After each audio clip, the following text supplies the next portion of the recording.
أعوذ بالله من الشيطان الرجيم بسم الله الرحمن الرحيم وعلم آدم الأسماء كلها ثم أعرضهم على الملائكة فقال أنبئوني بأسماء هؤلاء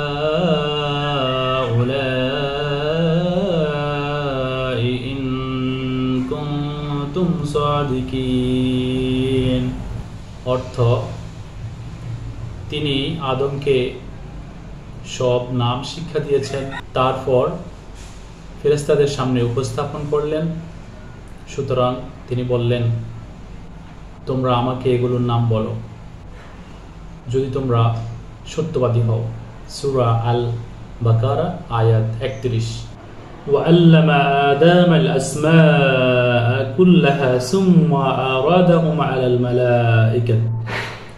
আর তিনি আদমকে নামসমূহ শিক্ষা দিলেন এবং ফেরেশতাদের সামনে উপস্থাপন করলেন। সূরা আল বাকারার 31 নম্বর আয়াতে আল্লাহ তাআলা উল্লেখ করেছেন যে আমি আদমকে সকল কিছুর নাম শিক্ষা দিয়েছি।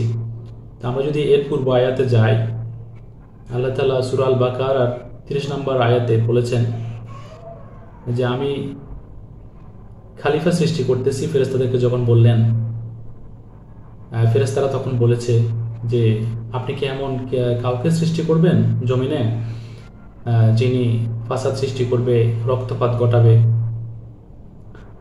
হ্যাঁ, আমরা তো সারাক্ষণ আমরা সৃষ্টির প্রথম থেকেই আপনার ইবাদত করতেছি এবং আপনার গুণগান বা আপনার তফসির পাঠ করতেছি। তাহলে আল্লাহ বলছেন যে আমি যা জানি তোমরা তা জানো না। এরপর আয়াতেই আল্লাহ তাআলা বলেছেন যে আমি আদমকে সব কিছুর নাম শিক্ষা দিয়েছি। এরপরে সেটা ফেরেশতাদের সামনে উপস্থাপন করলেন। তার মানে যখন আদম আলাইহিস সালামকে সৃষ্টি করার পরে যখন সব কিছু, যে আমাদের পৃথিবীতে আল্লাহ তাআলা যত কিছু দিয়েছেন, যেমন হচ্ছে পাহাড়, পর্বত, নদী, নালা, সাগর, তারপর হচ্ছে বিভিন্ন প্রকার যেই পশু পাখি, গাছপালা, ফল মূল যত কিছু আছে সব কিছুর নাম আল্লাহ তাআলা শিখিয়ে দিয়েছেন। যত সৃষ্টি ছিল সব কিছুর নাম আল্লাহ তাআলা আদমকে শিখিয়ে দিয়েছেন। তাহলে এ থেকে বোঝা যায় যে আশরাফুল মাখলুকাত, সৃষ্টির সেরা জীব কেন বলা হয়েছে? যে ফেরেশতাদেরকে যা শিখায় নাই বা ফেরেশতাদেরকে যেটা জ্ঞান আল্লাহ দেয় নাই, সেই জ্ঞান আল্লাহ তাআলা মানুষকে দিয়েছেন। আল্লাহ নিজেই আদমকে এগুলা শিখিয়ে দিয়েছিলেন। আল্লাহ নিজের হাতে আদমকে সৃষ্টি করার পর পৃথিবীর মাটি থেকে, এবং নিজেই আল্লাহ এগুলা শিক্ষা দিয়েছেন। যে সর্বপ্রথম আদম যখন আল্লাহ তাআলা সৃষ্টি করলেন, তাহলে আমাদের জাতির পিতা কেন বলা হয় আদমকে? যে সর্বপ্রথম আদমকে আল্লাহ তাআলা সৃষ্টি করেছেন এবং নিজ হাতে সৃষ্টি করার পরে যত কিছুর নাম আছে এবং যত কিছুর নাম এবং তার যে উপকারিতা, কোনটার কি উপকার, কোনটার কি অপকারিতা, কোনটা খেতে কীরকম, হ্যাঁ, কোনটার স্বাদ কীরকম, কোনটা আমাদের জন্য উপকারী হবে খেলে, কোনটা অপকার, সকল কিছু আল্লাহ তাআলা আমাদেরকে যে সকল কিছু আল্লাহ তাআলা আদমকে শিক্ষা দিয়েছেন এবং বুঝার ক্ষমতা দিয়েছেন। ফাকালা আনবিউনি বিআসমাই, সুতরাং বললেন, ফেরেশতাদের সামনে সকল কিছু যখন রাখলো, উপস্থাপন করার পরে তখন ফেরেশতাদেরকে আল্লাহ তাআলা বললেন যে তোমরা এগুলোর নাম আমাকে জানাও। হ্যাঁ, তার মানে হচ্ছে ফেরেশতাদেরকে এগুলোর নাম আল্লাহ তাআলা শিখান নাই, সেই জ্ঞান দেন নাই। তা আমরা এ থেকে বুঝতে পারি আল্লাহ তাআলা মানুষকে কেন সৃষ্টি করেছেন, আল্লাহ তাআলা মানুষকে কি উদ্দেশ্যে বা ফেরেশতাদের থেকে সেরা করে আল্লাহ তাআলা হ্যাঁ সৃষ্টি করেছেন, অনেক জ্ঞান দিয়েছেন, বিবেক দিয়েছেন, নফস দিয়েছেন, সকল কিছু বুঝার সেই ক্ষমতা আল্লাহ তাআলা দিয়েছেন। এরপর হচ্ছে আল্লাহ তাআলা বলছেন, হাউলাই ইন কুনতুম সাদিকিন, যদি তোমরা সত্যবাদী হও এগুলার নাম বলো। তো এর পরবর্তী আয়াতগুলোতে আল্লাহ ফেরেশতারা বলেছেন যে আমাদেরকে তো আপনি এই জ্ঞানগুলো দেন নাই, আমরা কীভাবে এগুলোর নাম বলবো। আল্লাহ তাআলা মানুষকে যে সৃষ্টি করতেছেন সেটা ফেরেশতারা অনেকবার জিজ্ঞেস করার পরে ফেরেশতারা যখন বলতেছে আমরা আপনার ইবাদত করতেছি, হ্যাঁ তারা তো জিন জাতির মতো দুনিয়াতে বা জমিনে গিয়ে ফিতনা ফাসাদ সৃষ্টি করবে, রক্তপাত ঘটাবে, কেন, মানে কী কারণে ওদেরকে সৃষ্টি করেছেন, এই প্রশ্নটা আল্লাহ ফেরেশতারা তখন করতেছিলেন আর কি। হ্যাঁ এটা বলেন না যে এটা কেন সৃষ্টি করতেছেন, সৃষ্টি করিয়েন না, কিন্তু আল্লাহ তাআলা যা করেন,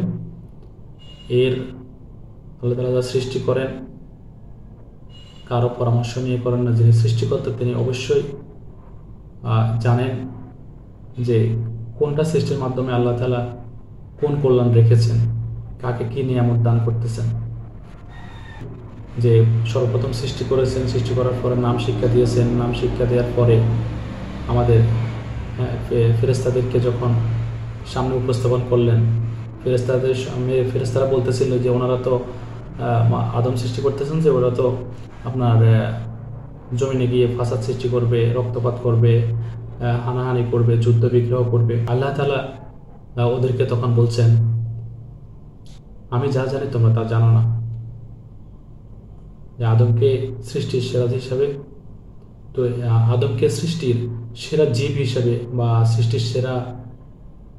আদমকে সৃষ্টির সেরা হিসাবে আল্লাহ তাআলা সৃষ্টি যে করতেছেন সেটা প্রথম দিক থেকেই আমি ওদেরকে যে শিক্ষাগুলো দিয়েছি তোমাদেরকে সেই শিক্ষাগুলো দিই নাই, সেটা ফেরেশতারাও স্বীকার করেছেন। আমরা এর থেকে এই শিক্ষাটা কাজে লাগে। তো আমরা এর মাধ্যমে বুঝতে পারলাম আল্লাহ তাআলা এই যে পৃথিবীর সকল যত মানুষ সৃষ্টি করেছেন, আমরা যে এতগুলো জিনিসের নাম বলতেছি সহজে, সবাই সব নামগুলো শিখে যাচ্ছে, বলতেছে, শুনে হোক, দেখে হোক, শিখে হোক, কিন্তু আল্লাহ তাআলা যদি আদমকে এই জ্ঞানগুলো না দিতেন, শিক্ষা না দিতেন, তাহলে আমরা হয়তো আজকে এত জিনিসের নাম বলতে পারতাম না, এত জ্ঞান অর্জন করতে পারতাম না, এত জ্ঞান আমাদের থাকতেও না, আমরা ফেরেশতাদের মতো হয়ে থাকতাম, ফেরেশতাদেরকে যেগুলো আল্লাহ তাআলা শিক্ষা দেয় নাই। সৃষ্টির সেরা জীব হিসাবে পাঠাচ্ছে দুনিয়াতে, এর প্রথম স্টেপ হচ্ছে এটা, যে জ্ঞান আল্লাহ তাআলা বাড়িয়ে দিয়েছেন আর সকল মাখলুকাতকে। আমরা সংক্ষেপে আলোচনা করলাম, সামনের দিকে ইনশাআল্লাহ আমরা আরও ক্লিয়ার হব। আল্লাহ তাআলা আমাদের সেই হায়াত দারাজ করুন এবং আমাদের সেই তৌফিক দান করুন, আমরা যেন সামনের দিকে সব আয়াত সংক্ষেপে এরকম আলোচনার মাধ্যমে আমরা যেন জ্ঞান অর্জন করতে পারি, শিখতে পারি, আল্লাহর কালামকে বোঝার সেই সক্ষমতা অর্জন করতে পারি, সেই অনুযায়ী জীবনযাপন করতে পারি। আমিন। আসসালামু আলাইকুম ওয়া রাহমাতুল্লাহি ওয়া বারাকাতুহু।